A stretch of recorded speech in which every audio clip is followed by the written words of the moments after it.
Salutations Israël, c'est Frère Willy. J'ai pour toi une question aujourd'hui. Pourquoi nos relations amoureuses ne durent-elles pas? D'accord? Parce que quand on regarde en fait nos vies, on s'aperçoit qu'il y a un thème qui est récurrent dans les relations amoureuses qu'on a pu avoir, c'est que elles ne réussissaient pas toutes à tenir l'épreuve du temps.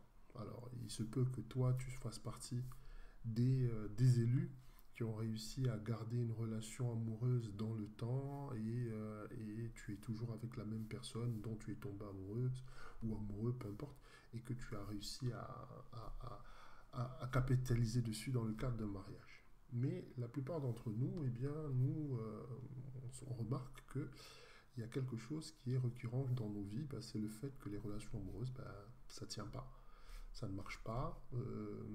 On a beau se poser des millions et des milliers de questions. Euh, Pourquoi? Est-ce que ça n'a pas marché? Est-ce que c'est de ma faute? Ça, c'est généralement ce par quoi on commence. Est-ce que c'est la faute de la société? Est-ce que c'est peut-être notre éducation?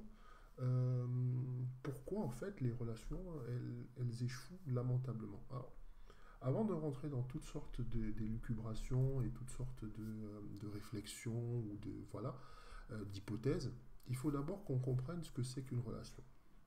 D'accord? On va définir une relation comme une joint venture amoureuse entre deux personnes.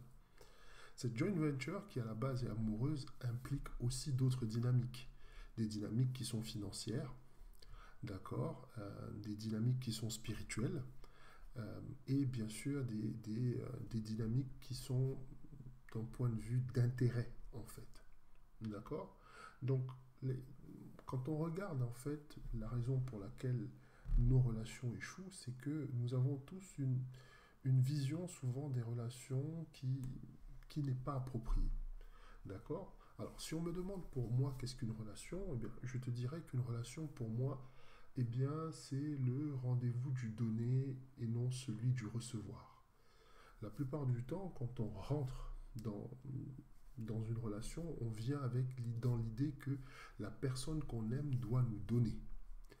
Elle doit nous donner du temps, elle doit nous donner de l'affection, elle doit nous donner parfois de l'argent, parfois des biens, nous faire des cadeaux, nous choyer, s'occuper de nous, etc. etc.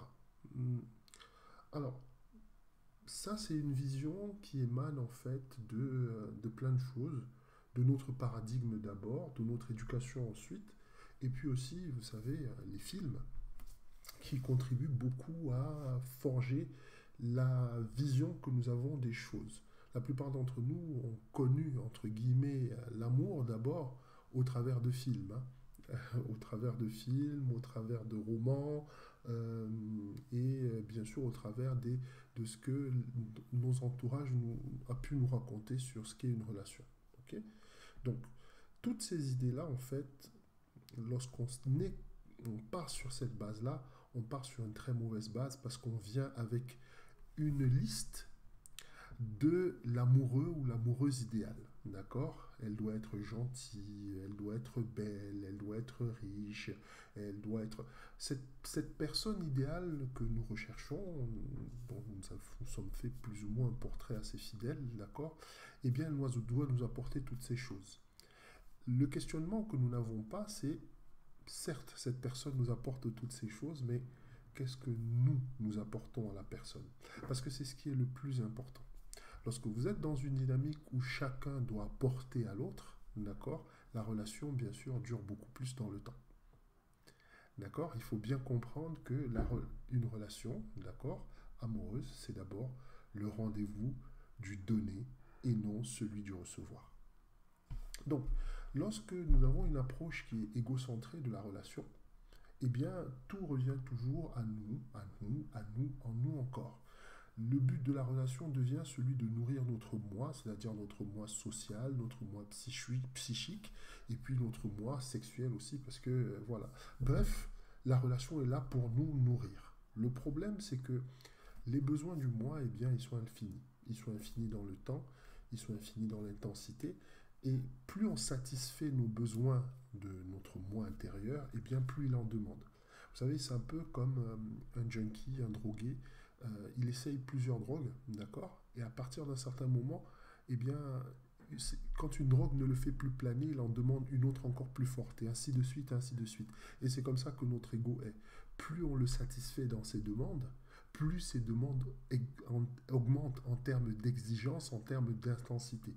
Donc, on s'aperçoit finalement que, eh bien, aucun homme, ni aucune femme d'ailleurs, ne peut satisfaire réellement une autre personne humaine. D'accord? Pourquoi? Parce que l'homme est faillible. D'accord? Il faut bien comprendre ça. Et que l'homme n'est pas parfait.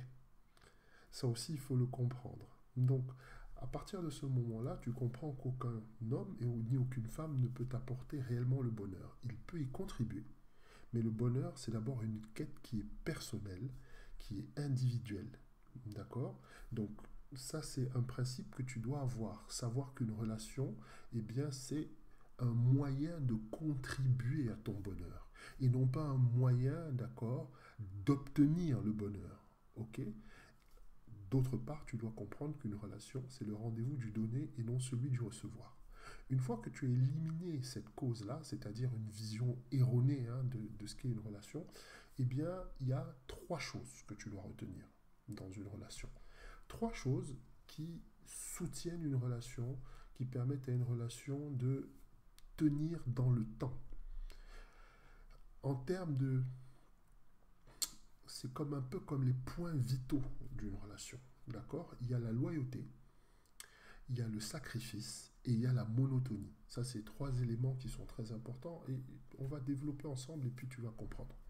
Quand je parle de monotonie, eh bien, la monotonie, c'est ce qui se passe quand le train-train de la vie quotidienne. Vous savez, quand on parle de métro, boulot, dodo, tu vas, tu bosses, tu te lèves très tôt le matin, tu fais à peine la bise à la personne que tu aimes, ou tu lui dis à peine, on lui envoie à peine un texto sur ton portable, et puis tu passes une journée entière euh, à travailler, donc forcément tu es dans un effort, tu es dans un certain état nerveux lorsque tu sors du boulot, peut-être que tu n'as pas envie qu'on te dérange, peut-être que tu n'as pas envie qu'on t'embête, bref, tu as tellement dépensé d'énergie dans ton activité professionnelle que quand tu rentres à la maison, bah, tu souhaites juste, entre guillemets, qu'on te foute la paix.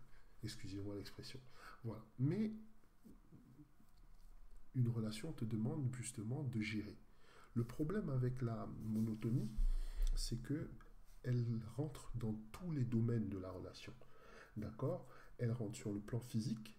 D'accord? C'est-à-dire que la personne avec qui tu vis, eh bien, s'habitue à ton physique. D'accord? Elle n'est peut-être plus émerveillée par ton super regard ou je ne sais pas, les jambes incroyables que tu as ou ta démarche, puisqu'elle la voit tous les jours. D'accord? Ça, c'est une chose. Il y a aussi le, le plan émotionnel. C'est-à-dire que votre relation, tu n'as plus le cœur qui bat à la chamade quand tu rencontres ton amoureux ou ton amoureuse.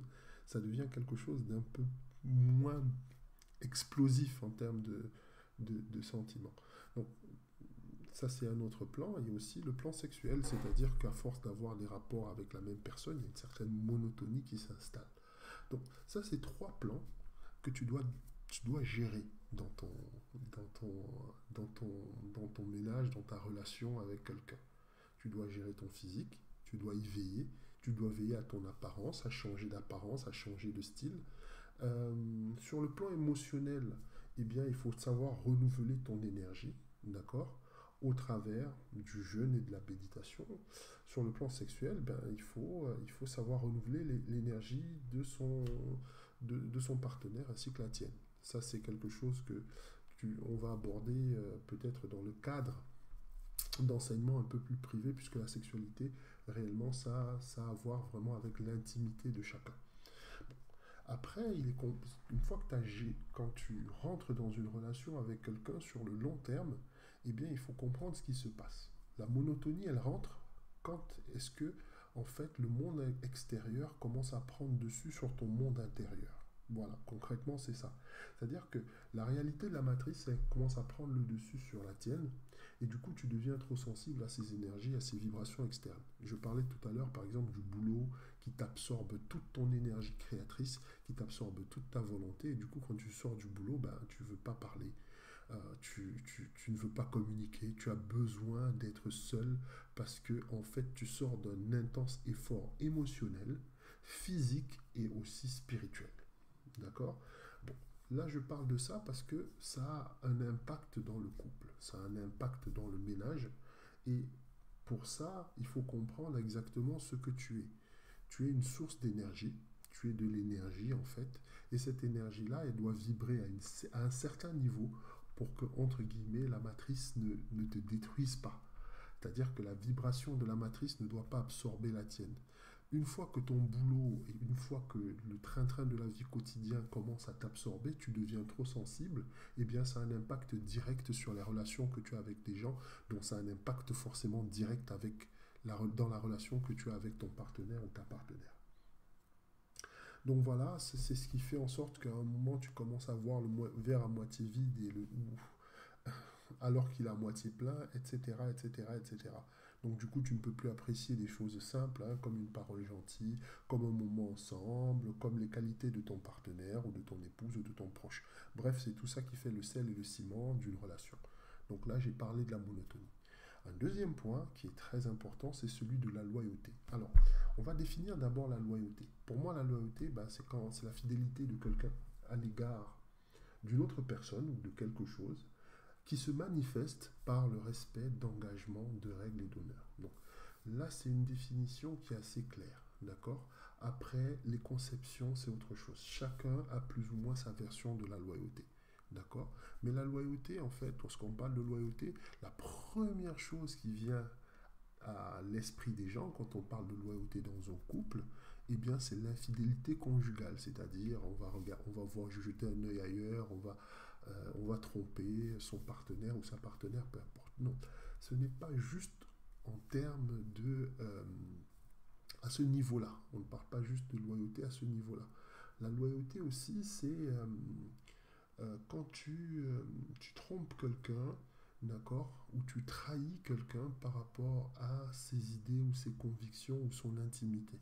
Je te donne un exemple, quand ta copine ou ton mari ne peut pas te confier un secret sans que forcément tu ne le dévoiles à tout le monde, eh bien là-dessus, il n'y a pas de doute, ça veut dire que tu manques de loyauté. Donc c'est autant de choses qu'il faut comprendre. Sur un autre plan aussi, par exemple, je te donne un autre exemple de manque de loyauté. Toi et ton partenaire, vous avez une discussion. Voilà, dans cette discussion-là, vous parlez par exemple de l'éducation des enfants. Devant ton partenaire, tu as un discours.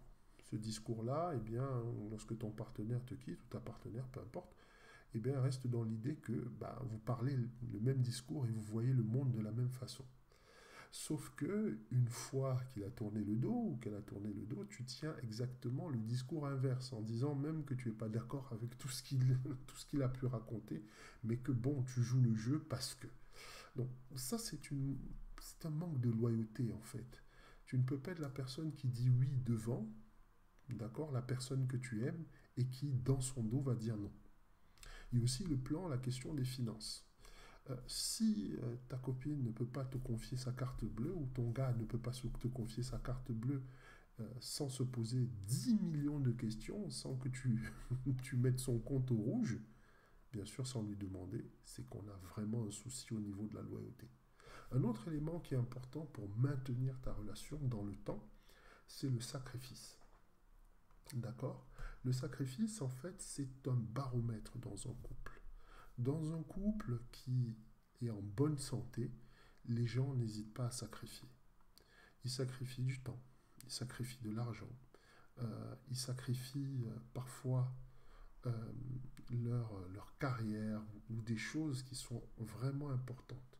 Quand je parle de sacrifice, alors je tiens à préciser ce que c'est réellement qu'un sacrifice, parce qu'il y a certaines personnes qui vous disent qu'elles ont tout sacrifié pour une relation, et puis après, quand vous voyez réellement ce que la personne a sacrifié, vous vous dites que ce n'était pas vraiment un sacrifice. Donc un sacrifice, pour moi, c'est un acte d'abandon ou de renoncement à quelque chose ou à une situation dont on est le seul bénéficiaire, dans le but de privilégier quelqu'un d'autre, d'accord, ou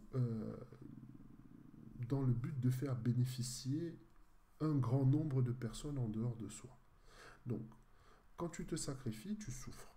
Mais c'est une souffrance qui va d'abord profiter à d'autres que toi dans un premier temps, et puis ensuite à toi dans un second. Donc c'est quelque chose qu'il faut bien comprendre. Euh, Parce que quand tu parles de sacrifice, d'accord, c'est vraiment que tu sacrifies quelque chose dans le sens de rendre la personne qui t'aime beaucoup plus heureuse ou encore de la favoriser. Ok.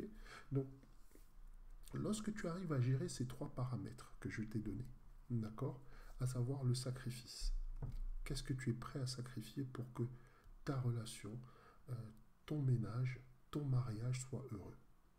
Si quand tu es prêt à gérer la monotonie, d'accord, qu'est-ce que tu fais pour maintenir les émotions, d'accord, d'accord, le physique et bien sûr ton énergie dans le bon sens pour que, eh bien, chaque fois que ton homme ou la femme qui t'aime te regarde, il a toujours ce même sentiment qu'il avait depuis le début, en fait, concrètement. Est-ce que tu es capable de gérer la monotonie physique, sur le plan physique, sur le plan émotionnel, d'accord, sur le plan sexuel? Est-ce que tu es capable de gérer ça? Ça, ce sont des questions qui sont importantes parce que c'est ça qui va déterminer en fait si tu es vraiment capable de maintenir ta relation dans le temps. La loyauté. Est-ce que tu es une personne de loyale? Est-ce que tu es capable sur le temps d'être loyal envers quelqu'un? Alors je ne parle pas de perfection, mais est-ce que dans l'ensemble, d'accord, tu es quelqu'un de loyal? Est-ce que tu es quelqu'un à qui on peut faire confiance? Est-ce que tu es quelqu'un à qui on peut confier, entre guillemets, sa vie sans se poser 10 millions de questions sur le choix qu'on a fait? Est-ce que, voilà, tu es cette personne-là? Parce que la vérité est la suivante, hein. Si tu n'es pas quelqu'un qui aime sacrifier, tu n'es pas quelqu'un de loyal, si tu n'es pas quelqu'un qui est capable de gérer la pression de la monotonie, eh bien, c'est normal que tes relations dans le temps ne puissent pas durer. Voilà, donc on a fait un peu le tour. Moi, ce que je voudrais te dire, c'est que, premièrement, par rapport aux relations, il faut bien comprendre ce que c'est qu'une relation. C'est un rendez-vous du donner et non du recevoir. Une relation, c'est un événement qui survient dans ta vie, d'accord, pour te permettre d'acquérir certaines qualités. Des qualités que ta vie de tous les jours ne te permettront pas d'avoir. Peut-être que tu as un homme, peut-être que tu as une épouse. Son caractère est ingérable ou son comportement est ingérable. Eh bien, tu vas développer la patience, tu vas développer la pédagogie, tu vas développer le sang-froid, la maîtrise de toi. D'accord? Ce sont des qualités peut-être que ta vie de tous les jours ne te permet pas de développer. Mais cette relation-là va te permettre de le faire. D'accord? Donc, il faut bien comprendre qu'une relation, comme je disais à l'instant, c'est le rendez-vous du donner et non du recevoir. Quand tu lis la Bible, elle te dit quoi? Car Dieu a tant aimé le monde qu'il a donné. Quelqu'un qui aime, c'est d'abord quelqu'un qui donne.